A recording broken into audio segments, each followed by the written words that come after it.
Technology mu na biyu shine USB rechargeable battery. Wannan wani batiri ne mai caji wanda ake mai caji.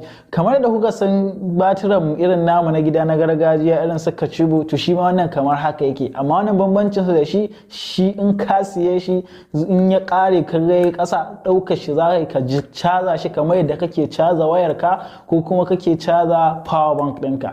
Wannan na tabbata da ƴan uwa, na tabbata da al'umma za su ji daɗin shi sosai da sosai saboda zai sauƙaƙe musu yawan siyan batira da suke yanzu gashi sun ƙara kuɗi amma me kuma ba su da quality irin na waya.